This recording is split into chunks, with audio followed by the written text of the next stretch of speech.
Assalamualaikum warahmatullahi wabarakatuh. Waalaikumsalam warahmatullahi wabarakatuh. Bismillahirrahmanirrahim. Alhamdulillahi rabbil alamin.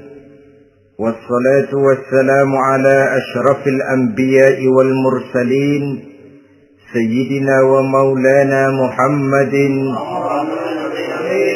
wa ala alihi wa ashabihil mujahidin at-tahirin. Amma ba'du, subhanaka la ilma lana illa ma 'allamtana innaka antal alimul hakim. La haula wa la quwwata illa billahil aliyyil azim. Saudara-saudara kaum muslimin, terutama adik-adik para remaja dan pemuda yang saya cintai. Apabila seseorang akan membangun rumah, tentu saja dia akan mengadakan beberapa pilihan. Sejak dari memilih lokasi di mana rumah itu akan didirikan, sampai kepada menentukan bahan-bahan kualitas yang akan dipakainya, sampai kemudian kepada wujud dan bentuk rumah yang akan ditinggalinya. Demikianlah bahwa untuk membangun sebuah rumah yang hanya untuk menaungi kehidupan di dunia ini, kita mengadakan berbagai macam pilihan. Apalagi kalau kita akan membangun sebuah rumah tangga yang kita harapkan tidak hanya akan menaungi kehidupan di dunia ini, tidak hanya untuk kepentingan kita saja, tetapi juga untuk kepentingan anak cucu kita di belakang hari, termasuk sampai kepada hari akhirat nanti. Oleh karena itu, pada pertemuan kali ini, saya hanya ingin khusus berbicara kepada adik-adik remaja dan para pemuda, bagaimana sebaiknya memilih jodoh menurut ajaran agama Islam. Dalam Al-Quran, Allah subhanahu wa ta'ala menjelaskan, Zuyyina linnasi hubbus syahawati minan nisa. Bahwa manusia, apapun jenisnya, asal dia bernama manusia, dihiasi dengan perasaan cinta kepada perempuan. Jadi sejak dahulunya secara fitrah, laki-laki senang kepada perempuan, sebagaimana perempuan pun senang kepada laki-laki. Dihiasi rasa cinta ini dalam kehidupan manusia. Dan oleh karena adanya rasa cinta, berkembanglah segala macam persoalan. Sehingga seorang ahli cinta pernah berkata, cinta adalah 5 huruf yang membuat persoalan tidak akan pernah selesai. 5 huruf yang membuat persoalan tidak akan pernah selesai-selesai. Tetapi dalam kehidupan sehari-hari sering kita saksikan bahwa cinta ini bisa mendorong, memberikan motivasi yang baik, dan cinta ini pun bisa juga memberikan dorongan yang tidak baik. Oleh karenanya, apabila cinta itu ibarat setetes embun yang jatuh di bumi yang subur, akan tumbuhlah di atasnya aneka ragam bunga-bungaan yang harum semerbak, indah, mewangi, sedap dipandang orang, menebarkan rasa aman, damai, sentosa, dan begitu selanjutnya. Tapi jika cinta itu jatuh di hati yang gersang dan tandus, tidak ada yang akan dapat tumbuh di sana selain sirih memanjat batu, kuning daunnya, lemah gagangnya. Maka cinta yang semacam itu tidak akan memberikan dorongan positif kepada seseorang di dalam kehidupannya. Maka lebih dahulu kita akan membicarakan cinta dalam artian yang positif ini, untuk nanti sampai kepada perempuan yang bagaimana yang harus kita cintai, atau laki-laki yang bagaimana yang harus dicintai oleh seorang perempuan. Saudara hadirin yang saya hormati, cinta dalam artian yang positif, pertama, dia selalu mendatangkan keindahan. Yang kedua, cinta itu memberikan energi atau semangat untuk berjuang. Dan yang ketiga, cinta itu selalu membawa resiko dalam bentuk pengorbanan. Maka cinta yang positif pertama melahirkan keindahan. Disinilah orang memerlukan filter atau saringan. Sebab keindahan yang didasarkan karena cinta itu merupakan satu keindahan yang relatif saja. Boleh jadi karena indah orang jadi cinta. Boleh juga jadi karena cinta segala sesuatu terasa jadi indah. Namun bagaimanapun juga, kalau hati sudah diliputi oleh rasa cinta, segalanya akan terasa menjadi indah. Cinta itu adalah keindahan. Yang kedua, cinta itu energi, melahirkan dorongan dan semangat. Yang lemah bisa menjadi kuat, yang takut bisa menjadi berani, yang jauh jadi terasa dekat. Itu semua karena dorongan cinta. Dan dari energi ini lahirlah yang ketiga, bahwa cinta adalah pengorbanan. Sehingga orang berkata, berani bercinta artinya harus berani berkorban. Takut berkorban, jangan bercinta. Kalau cinta ini kita salurkan kepada nilai-nilai agama umpamanya, yang pertama, cinta mendatangkan keindahan. Kita cinta kepada agama, maka apapun yang diperintahkan oleh agama akan terasa menjadi indah. Salat akan terasa menjadi indah. Puasa terasa menjadi indah. Zakat terasa menjadi indah. Jihad pun akan terasa menjadi indah. Persis kalau kita cinta kepada seorang gadis. Jika kita cinta kepada seorang gadis, apanya saja akan kelihatan menjadi indah. Jalannya terasa indah, lenggang-lenggoknya terasa indah, suaranya merdu padahal cemprengnya bukan main. Seluruhnya akan mendatangkan keindahan karena dasarnya sudah cinta. Cinta membawa kepada keindahan. Yang kedua, cinta itu melahirkan energi. Orang yang cinta kepada agama akan lahir tenaga dan semangatnya melaksanakan ibadah, melaksanakan puasa, melaksanakan zakat, melaksanakan sholat, melaksanakan haji, bahkan melaksanakan jihad sekalipun. Cinta selamanya menimbulkan energi dan semangat. Sama saja dengan kita apabila jatuh cinta kepada seorang gadis, walaupun rumahnya jauh, katanya, gunung pun akan kudaki, lautan pun kuseberangi. Untuk apa itu? Untuk menemui apa yang kita cintai. Cinta selamanya melahirkan energi. Capek tidak terasa, lelah tidak terasa, semuanya tertutup oleh keindahan yang bernama cinta. Lalu yang ketiga, cinta membawa pengorbanan. Apabila kita cinta kepada agama, maka pengorbanan terhadap apapun yang diminta oleh agama, baik itu pengorbanan waktu, tenaga, pikiran, harta, bahkan pengorbanan nyawa sekalipun, kita tidak akan berat melaksanakannya karena cinta kita kepada agama yang kita anut ini. Demikian juga cinta kita kepada seorang perempuan akan membuat kita rela berkorban.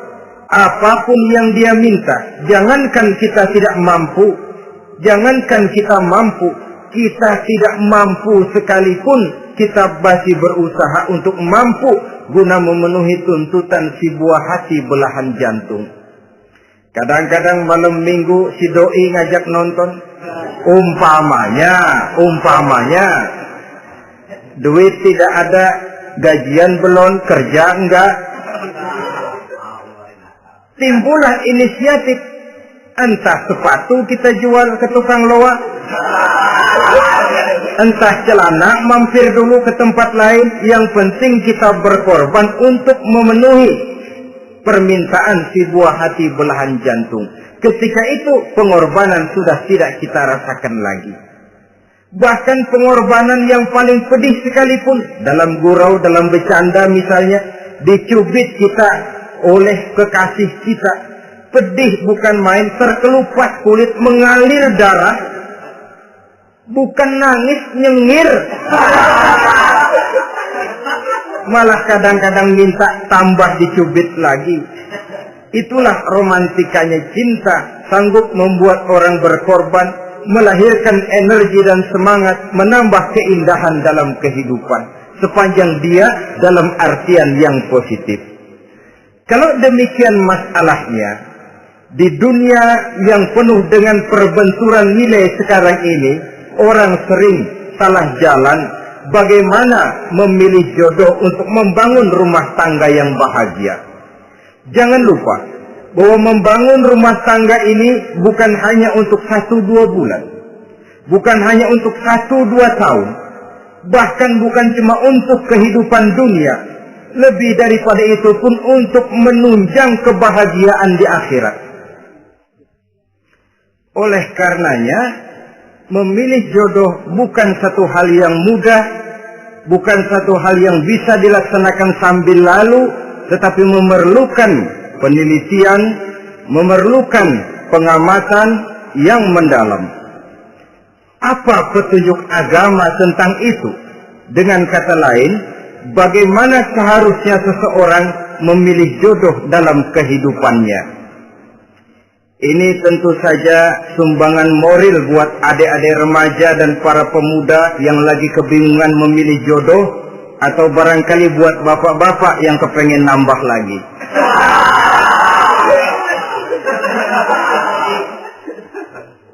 Mohon maaf kepada ibu-ibu, saya tidak menganjurkan, cuma ngajarin. Yang pertama, menurut Nabi, nikahilah perempuan itu karena rupanya, karena hartanya, karena keturunannya, dan karena agamanya. Ada 4 motif utama di sini. Pertama, memilih jodoh, lihatlah rupanya. Lagian siapa yang kepengen dapat jodoh rupanya nggak karu-karuan? Cari rupa yang cantik, indah, dan menawan. Namun jangan lupa, saya katakan di zaman di mana sering terjadi benturan nilai seperti sekarang ini, orang sulit untuk mendapatkan keaslian. Di mana teknologi sudah sedemikian canggih, di mana ilmu kedokteran sudah sedemikian maju, maka berbagai macam rupa bisa dibentuk dengan apa yang dinamakan operasi plastik misalnya. Yang pesek bisa dibikin mancung, kuping yang kelebaran bisa dibikin sedang, pipi yang kembung sebelah bisa dibikin rata, janggut yang tidak menarik bisa dibikin bak lebah bergantung katanya. Oleh karena itu, kalau pilihan hanya tertuju kepada rupa yang cantik saja semata-mata, kita sudah melakukan satu kesalahan yang sangat besar. Sebab apa? Diperingatkan oleh Nabi melalui hadis Ibnu Majah, Bazar dan Baihaqi dari Ibnu Umar. Janganlah kamu kawini seorang perempuan karena kecantikannya, sebab kecantikan boleh jadi akan mencelakakan. Jangan juga kamu kawini perempuan karena hartanya, sebab kekayaan biasanya akan mendatangkan kesombongan. Tetapi kawinilah karena agama dan akhlaknya, karena itulah yang akan membawa kepada kebahagiaan. Saudara-saudara kaum muslimin, terutama adik-adik remaja dan para pemuda, dikala usia puber, apalagi mata baru terbuka, awal balik namanya, remaja sering kehilangan filter.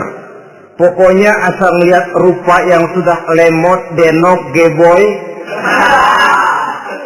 pikiran pun hanyut, malam terkenang, siang terbayang, tidur tak nyenyak, makan tak enak katanya, selalu terbayang wajah si doi. Dikala itu orang kehilangan pertimbangan bahwa rupa yang cantik kadang-kadang sering menipu. Diriwayatkan oleh Imam Ibnu Abbas, satu hari ketika sedang kumpul dengan para sahabat, lewatlah orang dengan potongan khas, ya, potongan orang kaya. Kelihatan kan, orang kaya sama orang miskin jalannya aja lain kan. Jalannya saja, jangan gaya hidupnya, jalannya saja lain. Lewat dia, Rasul bertanya kepada seorang sahabat, menurut pendapatmu bagaimana orang yang lewat itu? Kata sahabat, oh yang lewat ini ya Rasul, kalau dia meminang perempuan pasti diterima. Kalau dia menolong orang pasti berhasil. Kalau dia ngomong pasti didengerin. Kenapa? Orang kaya. Orang kaya ya Rasul. Kalau dia minang, perempuan mana yang kagak bisa menerima kalau dipinang oleh orang kaya, biar mukanya udah belipet kayak dompet tanggung bulan. Kalau memang duitnya banyak, nggak kelihatan tuh muka yang belipet, yang kelihatan duit. Kalau dia nolong orang, pasti berhasil apa yang dia tolongi. Kalau dia ngomong, pasti didengerin orang, walaupun omongannya biasa-biasa saja. Kenapa? Orang lihat penampilannya. Lah, ketika orang itu lewat, beberapa lama kemudian lewat lagi seseorang yang kelihatannya miskin. Rasul tanya lagi, kalau orang ini, bagaimana pendapat kamu? Wah, potongan begini sih Rasul. Kalau dia minang, orang tolak. Siapa yang mau kawin sama kere begini? Kalau dia nolong orang, pasti nggak berhasil. Kalau dia ngomong, kagak bakalan ada yang mau dengerin. Siapa yang mau dengerin orang susah ngomong? Setelah orang itu lewat, apa kata Rasul? Orang yang terakhir, yang lewat ini, yang barusan lewat, jauh lebih baik dari yang pertama yang lewat tadi. Jauh lebih baik. Maksud dari ucapan ini, Rasul sebenarnya mendidik para sahabat jangan tertipu oleh penampilan. Sebab penampilan tidak selamanya mencerminkan keaslian. Apalagi di zaman sekarang, salon di mana-mana bejibun. Alis mata bisa dibikin, pipi bisa dicat. Yang pinggir kuning, yang tengah merah, di sebelah merah ada yang kehitam-hitaman, persis orang kepentok tiang listrik.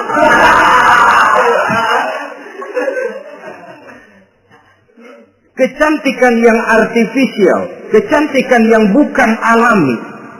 Karena itu silakan saja cari yang cantik, tapi jangan terpaku sampai di situ. Sebab kecantikan di samping dia mudah berubah oleh pergeseran masa dan pertukaran waktu, ternyata penampilan tidak selamanya mencerminkan keaslian. Lain hari seorang sahabat pernah mengadu, "Ya Rasul, ada apa? Inna imraati la turaddu yadul lamis." Ya Rasul, istri saya tidak pernah menolak tangan orang laki yang menjamahnya, mengajak salaman kepadanya. Apa jawab Rasul? Ceraiin aja. Tapi hati saya berat ya Rasul, saya cinta betul sama dia. Ya kalau hatimu berat, jaga dia baik-baik. Nah, dari riwayat ringkas ini kita ambil satu perbandingan. Memang punya istri berwajah cantik itu kadang-kadang si malakama kalau imannya tidak kuat. Si malakama. Kita diemin aja, binal, makan hati, nggak aman, nggak tentram. Jangan-jangan saya berangkat ke kantor, dia ngompreng. Buat si malakama, seperti orang tadi, ya Rasul. Istrinya kelihatannya sebenarnya tidak negatif maksudnya ini, cuma bersalaman tapi terlalu ngobrol. La turaddu yadul lamis, tidak pernah menolak orang yang ngajak salaman. Ya sekedar salaman. Tapi kan awalnya dari salaman. Kalau sudah salaman kan terus bisa ngedredet dari tangan situ. Kata Rasul sederhana saja, ya kalau memang begitu ceraiin. Saya nggak kuat Rasul, saya cinta betul sama dia. Kalau kau tak kuat berpisah dengan dia, jagalah dia baik-baik. Ajar, didik, tanamkan rasa keagamaan di dalam hatinya. Saudara-saudara kaum muslimin, jadi rupa yang cantik tanpa didasari oleh nilai-nilai agama akan membuat seorang suami di rumah tangganya seperti si malakama. Seperti berhadapan dengan buah si malakama. Kalau tidak diiringi dengan nilai-nilai moral yang luhur dan bekal agama yang tangguh. Akan pergi jauh dari rumah rasanya tidak aman. Sedangkan di rumah saja siapa yang akan mencari nafkah? Dan begitu selanjutnya. Orang tadi jelas berhadapan dengan buah si malakama. Didiamkan, makan hati. Sebab, maaf, kalau seorang suami sudah tidak punya rasa cemburu terhadap istrinya, itu kan yang disebut dayus. Dan dayus itu, jangankan masuk surga, bau surga saja dia tidak dapat. Tapi cemburu dalam artian bukan cemburu buta, cemburu dalam artian yang wajar. Dia cemburu, akan dikelaki takut kalau istrinya minta cerai, sedangkan dia cintanya sudah kadung medok bener. Si malakama jadinya. Nah, ini juga satu riwayat yang memberikan gambaran kepada kita. Pilihan, silakan cari rupa yang cantik saja. Cari yang cantik. Tapi kalau itu dijadikan motif utama tanpa dasar-dasar agama, saya khawatir nanti rumah tangga kita akan berhadapan dengan buah si malakama. Jadi adik-adik remaja, usaha, ikhtiar, cari yang cantik, yang kira-kira nggak bosenin, supaya kita betah tinggal di rumah, supaya kita merasa ada tempat berbagi rasa, ada tempat kita bernaung. Sebab kalau nyari bini sebini-bininya mah, ya jodoh di tangan Tuhan, kagak usah nyari juga ntar datang diri umpamanya. Iya, kalau yang datang peot. Orang harus berusaha walaupun pada akhirnya jodoh toh memang ditentukan Allah. Kan 3 hal yang kita tidak bisa menentukan itu katanya. Maut, rezeki, jodoh. Itu yang masuk mysterious problem. Problem yang misterius. Maut, misterius. Kapan kita mati, kita sendiri tidak tahu. Tahun depan, 50 tahun lagi, 100 tahun lagi, tidak pernah seorang pun diberitahu. Tapi yang pasti dia bakal datang. Kapan dan di mananya, kita tidak tahu. Bisa di rumah, bisa di masjid, ya alhamdulillah. Bisa di majelis taklim, syukur. Bisa di medan perang membela agama, bagus. Pasti dia akan datang. Maut, mysterious problem. Sesuatu yang kita tidak tahu kapan datangnya. Rezeki, gitu juga. Sehingga orang sering bilang, rezeki katanya kayak bayangan. Kita ubur-ubur, dia lari. Kita diem, dia mah diem. Setengah mati kita ubur-ubur. Emang ukuran segitu, segitu aja. Begitu kita nggak ngapa-ngapain, datang yang bawain rezeki. Namanya rezeki itu mysterious problem. Kadang-kadang ngobek, sungsang, sumbol, udah segala tanah orang kita ukur-ukurin. Udah segala ngomong sudah nggak ada yang terus gak buta. Tapi memang bayangan kalau belum rezeki ya belum. Kadang-kadang nyari kode sampai tidur di kuburan. Belepotan tanah kuburan loh. Yang aneh lagi kadang-kadang orang gila ditanyain. Allahu Akbar, ini kode-kode zaman sekarang ini. Sampai orang waras nanyain orang gila itu gimana itu? Ini sudah efek yang betul-betul negatif. Sudah jelas orang gila kok ditanya. Apa kira-kira yang nanya nggak lebih gila dari yang gila itu?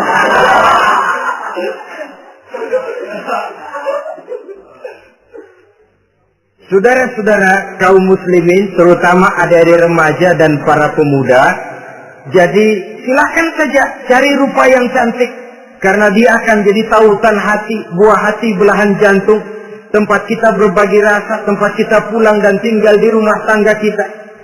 Tapi hendaknya kecantikan rupa itu diiringi juga dengan kecantikan budi. Karena itu cari rupa yang cantik. Ini pilihan utama. Yang kedua, kata Nabi, harta, cari yang kaya. Tetapi jangan lupa, jangan dijadikan pilihan utama. Karena kekayaan sering mendatangkan kesombongan. Apalagi kalau seorang pemuda mendapat istri orang kaya.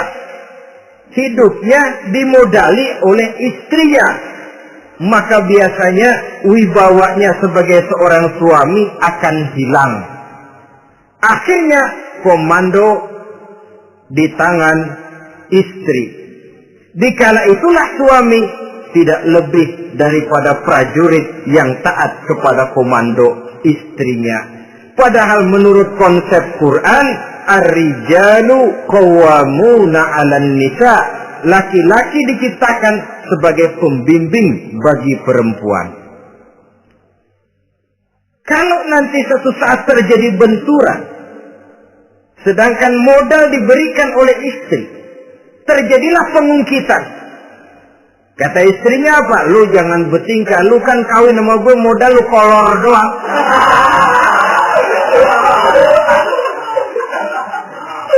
Kalau sekarang bertingkah, silakan keluar rumah.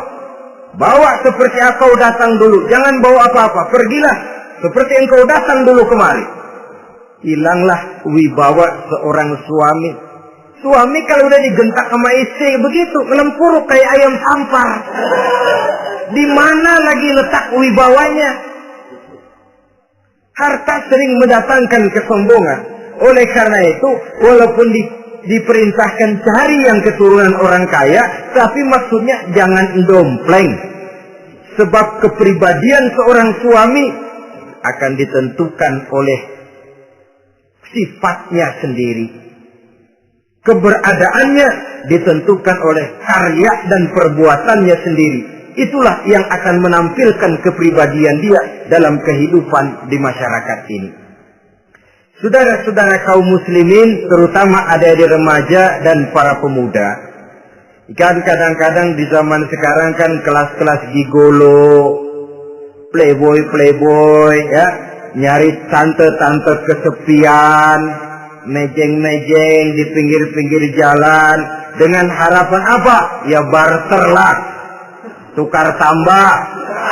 Nah, supaya dapat rokok, dibelikan pakaian, motor dan sebagainya. Tapi yang jelas-jelas harga diri sebagai laki-laki, dan itu yang paling mahal.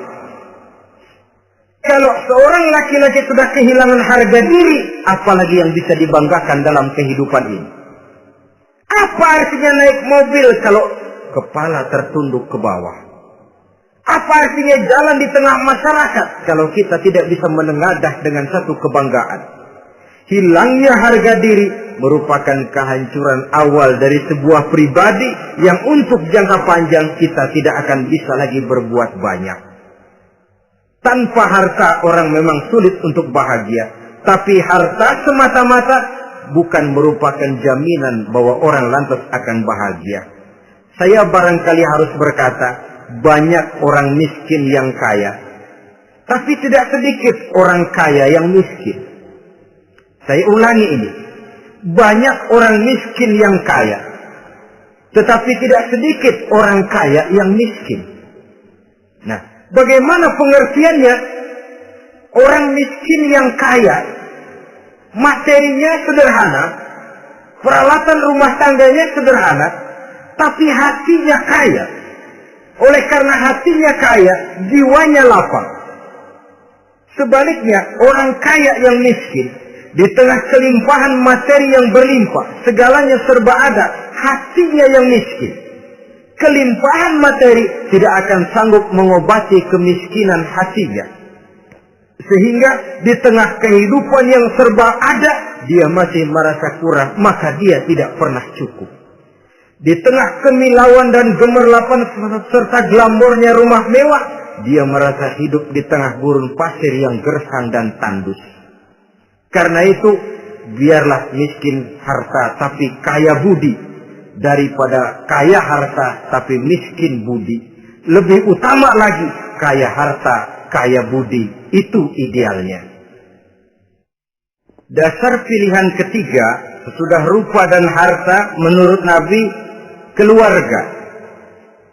Faktor keturunan sangat menentukan.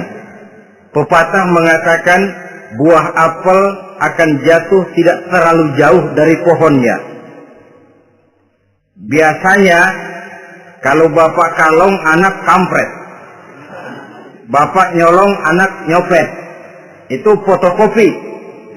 Saudara-saudara, sungguh pun demikian, faktor keluarga bukan merupakan yang paling dominan, karena segalanya memang bergantung kepada hidayah dari Allah Subhanahu wa ta'ala. Kalau hidayah datang, bisa saja anak maling bisa jadi kiai. Kalau hidayah datang, bisa saja anak nabi malah ikut bersama orang-orang kafir. Pada akhirnya orang mau besar atau tidak, bukan dengan jalan menyempeng kepada keturunan ke orang lain, tapi ditentukan oleh kepribadian dirinya sendiri. Tidak bisa kita menjadi besar dengan menyebut kebesaran orang lain. Itu sebabnya dicontohkan oleh Imam Ali pada saat beliau berkata, "Laisal fata may yaqulu kana abi, walakinnal fata may yaquluha anaza." Anak muda yang gentleman adalah anak muda yang berani berkata, "Inilah saya." Bukan anak muda yang membanggakan leluhurnya. Ini kan zaman sekarang ini lagi ngetop-ngetopnya lagu-lagu cengeng katanya. Nah, sebenarnya menurut saya bukan cuma lagu cengeng yang jadi masalah. Lagu cengeng cuma satu efek dari sikap yang lebih utama dari itu, yaitu mental cengeng. Kalau mental sudah cengeng, apapun yang kita lakukan akan jadi cengeng. Tidak cuma lagu, kebudayaan yang lahir akan kebudayaan cengeng. Jadi pengusaha cengeng.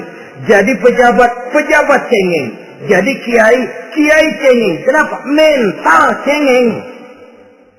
Di antara mental cengeng itu apa? Mengandalkan fasilitas atasan. Kalau tidak ada fasilitas dari atas, lantas tidak bisa berbuat apa-apa. Cengeng. Menjadi besar bukan karena karier pribadi, tapi karena nasib katrolan. Itu pun termasuk mental cengeng. Sedikit gagal, B. Bagaimana B? Sedikit jalan buntu, babe. Sedikit deadlock, babe. Lu ngapain babe lu melulu? Saudara hadirin yang saya hormati, jadi lebih penting dari sekedar lagu-lagu cengeng, saya malah lebih suka bicara mental cengeng ini. Mental yang cepat putus asa. Mental yang tidak mau mengeluarkan usaha maksimal. Mental yang hanya mengandalkan fasilitas. Sedangkan pribadinya tidak lebih daripada pribadi sumuhun dawu. Pribadi kulon nuwun. Pribadi kumaha juragan wae. Pribadi oke bos. Pribadi asal bapak senang. Bukankah itu semua merupakan cermin dari mental-mental yang cengeng, yang untuk jangka panjang tidak akan pernah menguntungkan daripada pembangunan bangsa dan negara yang kita cintai ini. Seseorang mau besar atau tidak, bukan dengan jalan menyempeng kepada kebesaran orang lain. Bahkan Syauqi dalam sebaik syairnya yang lebih tegas mengatakan, wa syarrun nasi zu khumulin idza fakhartahum zakarul jaduda wa syarrun nasi wa khairun nasi zu syarafin qadimin aqama li nafsihi syarafan jadida. Generasi yang paling jelek adalah generasi pemalas. Kalau kelihatan orang lain lebih hebat dari dia, disebut-sebutnya kebesaran nenek moyangnya. Dia sendiri nggak punya prestasi apa-apa. Kerjanya cuma ngandeli babe. Kerjanya cuma menggelayuti fasilitas orang tuanya. Tanpa itu, dia tidak akan punya nilai dan harga sama sekali. Ini generasi paling jelek. Kalau orang lain kelihatan lebih hebat, dia sebut nenek moyangnya. Lo si belum apa-apa lo, baru kopral lo. Engkong gua no, komandan Hansip. Engkongnya yang disebutin. Dia sendiri tidak punya prestasi apa-apa. Jadi silakan saja cari gadis dari keturunan keluarga yang baik-baik. Tapi jangan jadikan tendensi utama, jangan dengan niat untuk menyempeng kepada kebesarannya. Tapi paling tidak dengan niat agar mudah-mudahan dari benih yang baik ini akan lahir keturunan-keturunan yang baik pada akhirnya. Itu yang kita harapkan. Bukan lalu dengan pertimbangan, mertua gue bos nih, kali aja begitu gue kawin dia mampus. Ini semua warisan kan jatuh kemari semua. Kalau itu niatnya sudah jelas salah. Kita mencari perempuan dengan keturunan-keturunan yang baik dengan berharap agar anak-anak kita nanti yang akan merupakan benih cucunya akan melahirkan kebaikan-kebaikan seperti leluhurnya dulu. Saudara, pilihan yang keempat kata Nabi, agama. Ini yang paling inti. Kenapa? Agama itu motivasinya moral. Di sini segalanya ditentukan. Rupa yang baik, harta yang banyak, keluarga yang luhur. Kalau sudah dilandasi oleh agama yang rapuh, bahkan tidak beragama sama sekali, ketiga hal di atas tadi hanya akan mendatangkan malapetaka. Sekarang kan kita tertipu oleh penampilan. Padahal penampilan belum tentu kenyataan. Di jalan-jalan kita akan lebih terpesona melihat gadis pakai miniskirt di atas lutut ketimbang kita melihat gadis-gadis yang pakai jilbab. Kalau sudah pakai jilbab keliwat, yang usil banyak banget. Bau sorga nih. Bau sorga katanya.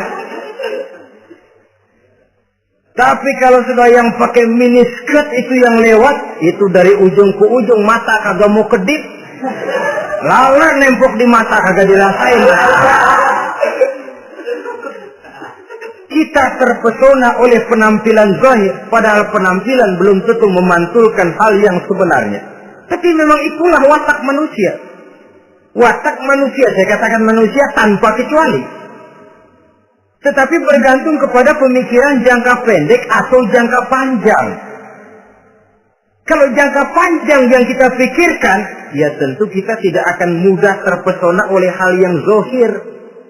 Sampai-sampai Quran sendiri mengatakan budak yang hitam legam tapi beriman itu lebih baik daripada orang-orang musyrik walaupun cantik, denok, lemot, geboy. Ada lagi nggak bahasa yang lebih dari itu? Cantik, denok, lemot, geboy, bahenol, nerkom. Tapi kafir masih lebih baik budak yang hitam legam sekalipun. Kalau dia beriman. Kenapa? Rumah tangga untuk jangka panjang. Sebab itu Islam tidak membolehkan kawin campuran dengan lain agama. Walaupun ada ayat yang mengatakan boleh kawin dengan ahlul kitab. Tapi sebagian mufassir menjelaskan bolehnya kawin dengan ahlul kitab itu dalam kondisi darurat. Dalam kondisi normal tidak bisa.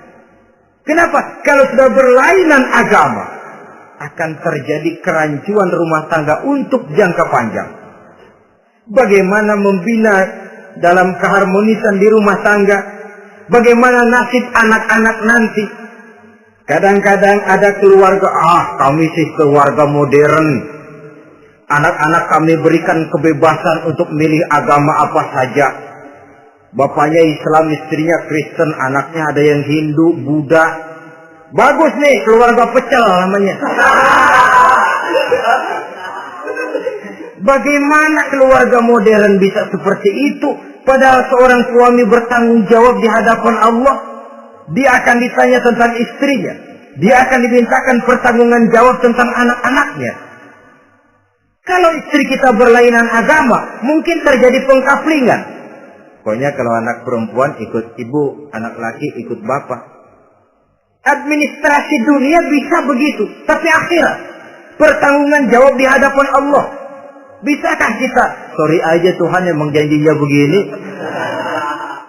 Saudara hadirin yang saya hormati, oleh karena itu budak legam hitam kalau beriman masih lebih baik daripada orang-orang yang tidak beriman walaupun cantik dan mempesona. Kenapa? Ini faktor agama. Ya buat 1-2 bulan bisa terwujud rumah tangga yang tentram. 2-3 tahun mungkin masih bisa bertahan, tapi sampai kapan? Sampai kapan itu akan terwujud? Pada akhirnya akan muncullah dilema yang akan sulit buat diatasi. Oleh karenanya, motif agama dijadikan stres oleh Nabi. Fasfar bizatid din, taribat yadak. pilih agama sebagai titik sentral, sebagai pilihan utama. Kalau agamanya kuat, walaupun rupanya sederhana, tapi karena nilai agamanya kuat, dia bisa menyenangkan hati suaminya. Dia bersolek untuk kepentingan suaminya. Dia taat kepada suaminya. Harta, dia anak orang kaya untuk membantu perjuangan suaminya. Tapi kalau tidak ada modal agama, rupa yang cantik bisa menyengsarakan suami. Apalagi kalau suami kere. Istrinya sudah cantik, kaya ataupun tidak kaya kadang-kadang. Udah, suaminya suruh ngempuk di rumah bininya yang kerja. Ya kalau kerja mendingan kalau dikerjain itu.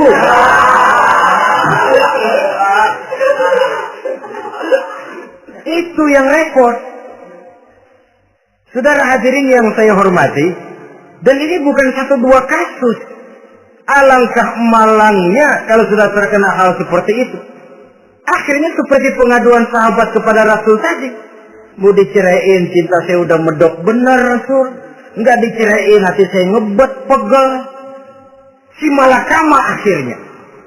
Jadi oleh karenanya agama. Kalau dia cantik, walaupun miskin, agamanya kuat, dia bisa memelihara kehormatan diri. Dia kaya, agamanya kuat, hartanya disalurkan di jalan Allah. Karena itu, agama jadikan pilihan utama. Dan ukuran agama itu bukan cuma jilbab loh.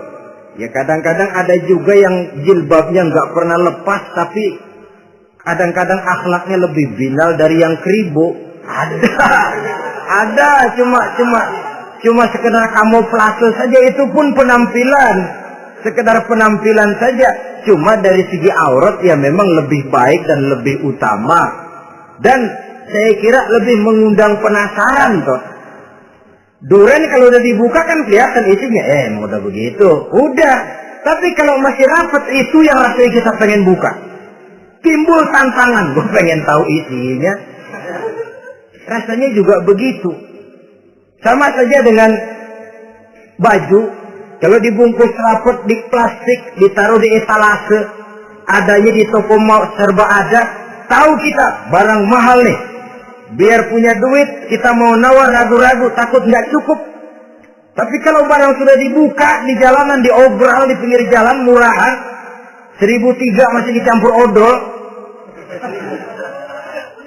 Yang begitu sih biar nggak punya duit, kita berani banget tanya, nawar, megang lagi nyemek. Berat duit nih bang. Kenapa? Barang sudah terbuka.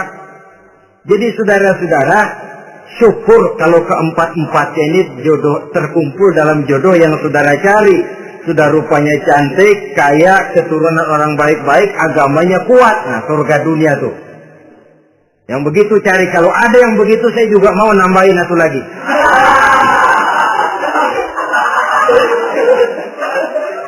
Tapi yang kumpul keempat-empatnya ini terus terang saja langka. Makhluk langka ini. Kadang-kadang cantik, kaya, keluarganya hebat, agamanya nol, akhlaknya kayak setan. Tapi yang paling celaka kalau empat-empatnya kagak ada.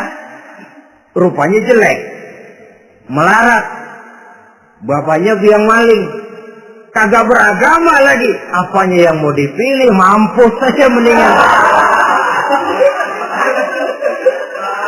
Sudah nggak ada pilihan sama sekali toh. Sudah nggak ada pilihan sama sekali. Saudara hadirin yang saya hormati, terutama adik-adik remaja. Nah, lalu apa motivasi agama dalam pembinaan ini apa?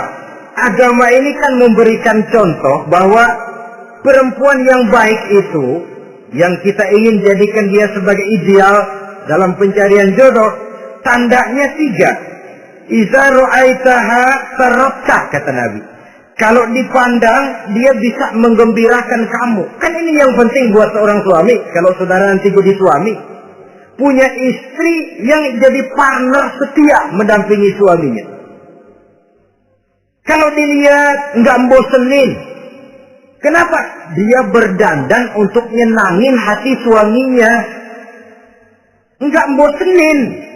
Kan kadang-kadang ada bini kalau kita pulang demek aja fotonya.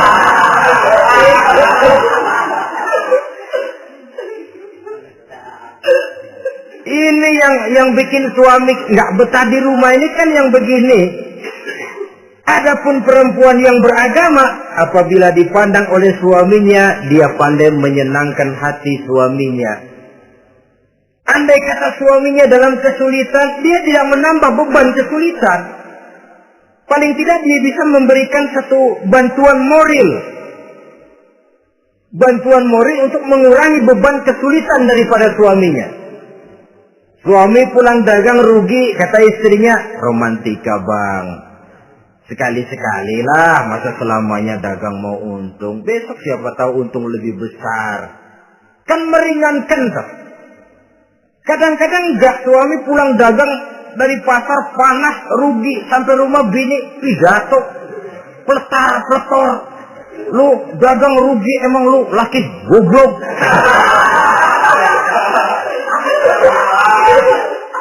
Sudahlah di pasar rugi, di rumah digoblok-goblokin.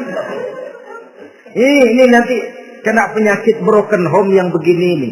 Padahal kesuksesan di kantor, kesuksesan di pasar, kesuksesan di medan tugas selalu dimulai dari kesuksesan dan ketenangan dari rumah tangga.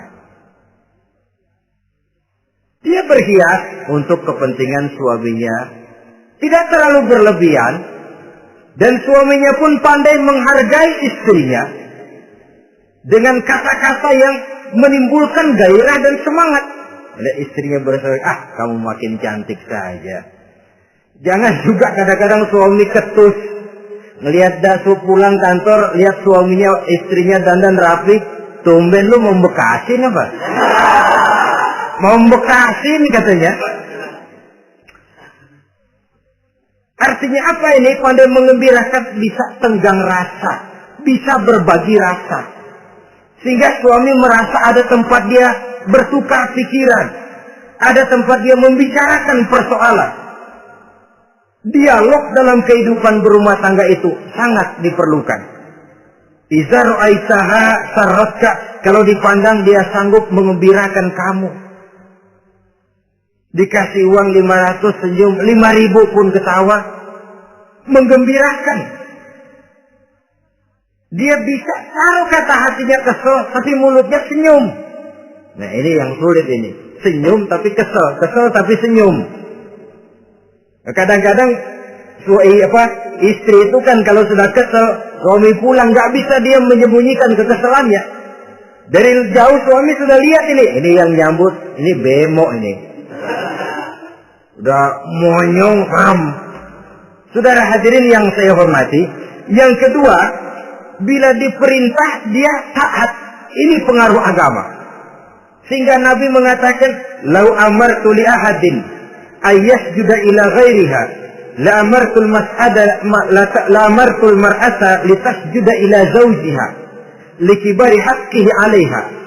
Andai kata saja boleh aku memerintahkan manusia untuk sujud kepada sesama manusia, pastilah aku perintahkan perempuan untuk sujud kepada suaminya.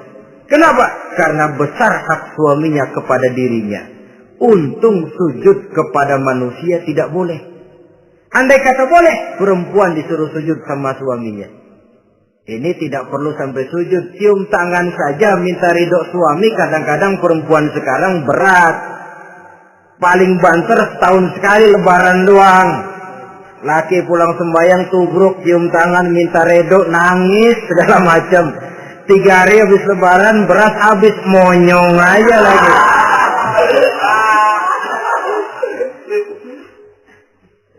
Saudara hadirin yang saya hormati, yang ketiga, akibat pengaruh agama, dia sanggup memelihara kehormatan diri dan sanggup menjaga harta suaminya. Memelihara kehormatan diri baik pada saat suaminya di rumah atau pada saat suaminya tidak ada di rumah. Satu riwayat, seorang sahabat akan pergi perang jihad di fi sabilillah. Ketika mau berangkat dia bilang kepada istrinya, saya mau berangkat perang. Kalau saya belum pulang kamu jangan keluar rumah. Baik bang. Pergi istrinya, pergi suaminya jihad. 1 minggu, 2 minggu berlalu, belum juga pulang. Satu hari datang utusan dari rumah orang tua si istri ini. Assalamualaikum Bu. Waalaikumsalam. Ada apa? Ada berita kurang enak Bu. Orang tua ibu sakit parah. Mohon tolong ditengokin. Apa kata si istri? Maaf saja, suami saya belum pulang dari medan perang. Saya belum dapat izin keluar rumah kalau dia belum pulang. Tolong sampaikan maaf saya kepada orang tuanya. Pulanglah utusan tadi. Besok balik lagi. Bu, ada apa? Udah Senin Kemis. Napasnya sudah sampai tenggorokan. Tolong tengokin buat terakhir kalinya Bu. Suami saya belum pulang. Dia pesan kalau dia belum pulang saya jangan keluar rumah. Saya nggak bisa tengokin orang tua saya. Salam maaf saja. Pulang utusan itu. Besok balik lagi. Bagaimana? Sudah meninggal Bu. Mau dikubur. Tengokinlah buat terakhir kalinya. Suami saya belum pulang. Saya belum berani keluar rumah kalau suami saya belum pulang. Itu janji saya sama suami saya. Pulanglah utusan ini ngadu kepada Rasulullah Sallallahu Alaihi Wasallam. Ya Rasul, ini perempuan kelewatan benar. Dari orang tuanya sakit sampai sekarat, sampai mati, sampai dikuburin dia nggak nengokin. Memangnya kenapa? Suaminya katanya pergi jihad dan suaminya tidak mengizinkan dia keluar rumah kalau si suami belum pulang. Apa jawab Rasul? Marahkah beliau? Tidak, beliau senyum. Apa katanya? Dosa orang tua yang meninggal ini telah diampuni oleh Allah karena dia punya anak perempuan yang begitu taat kepada suaminya. Allahu Akbar. Dosa orang tua yang sudah meninggal itu diampuni oleh Allah karena dia punya anak perempuan yang begitu taat kepada suaminya. Ketaatannya kepada suaminya menyebabkan dosa orang tuanya diampuni oleh Allah Subhanahu wa taala. Suami pergi jihad, orang tua sakit keras, tidak berani dia keluar rumah. Itu tandanya bisa menjaga kehormatan diri. Kalaupun satu saat suaminya manggil, Bu, tolong ambilin uang di dompet. Dompetnya dibawa, Bang, ambil saja sendirilah, nanti salah ambil lagi saya. Kadang-kadang enggak, suaminya pergi mandi, dompet berantakan. Saudara hadirin yang saya hormati, ini motivasi agama. Jadi kecantikan zahir yang diimbangi dengan kecantikan batin oleh karena pengaruh agama tadi.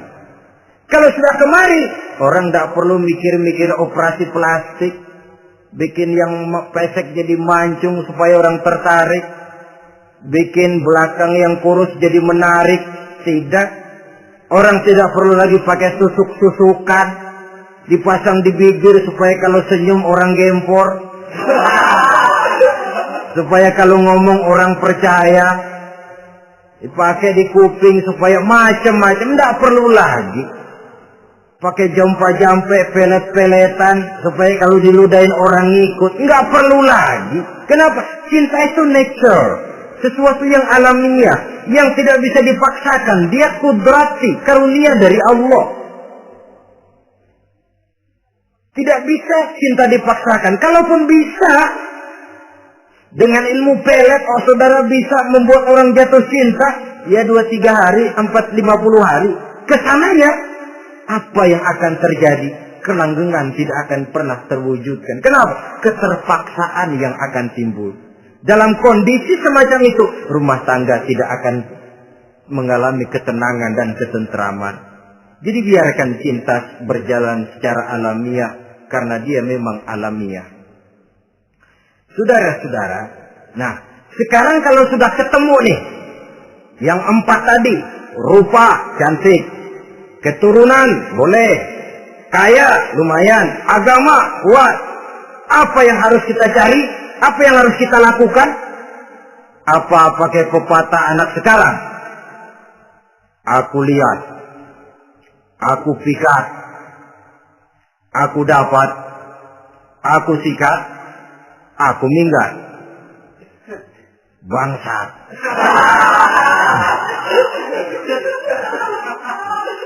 Itu kan ada moto cinta kilat begitu tuh. Cinta kilat katanya. Aku lihat, aku pikat, aku dapat, aku sikat, aku minggat. Bangsat. Atau kita harus hanyut dalam arus free love, free sex, sama liven, eksperimen dulu? Tidak. Islam mengajurkan kalau memang seret, ini rasanya ini nih, mantap gue nih. Apa yang diajarkan oleh Islam selanjutnya? Meminang, saudara-saudara. Meminang adalah langkah awal untuk mengikat tali pernikahan. Diizinkan meminang. Dan di dalam meminang pun diizinkan untuk melihat. Cuma kalau boleh, ya syaratnya itu, waktu melihat itu jangan sampai ketahuan si perempuan yang akan kita pinang itu. Untuk apa kita meminang? Pertama, untuk yakin. Yakin bahwa perempuan yang kita inginkan ini sudah kumpul syaratnya itu, tidak ada cacatnya. Yang kedua, untuk memperkuat tekad hidup berumah tangga. Diperlukan meminang. Adapun adat itu berbeda. Tapi bahwa konsep meminang itu dalam Islam ada, itu jelas. Ya kalau mesti bawa pisang raja, pakai roti buaya, pakai martabak segede ban mobil truk segala macam. Itu adat saja, ya. Tapi yang real meminang itu ada dalam Islam.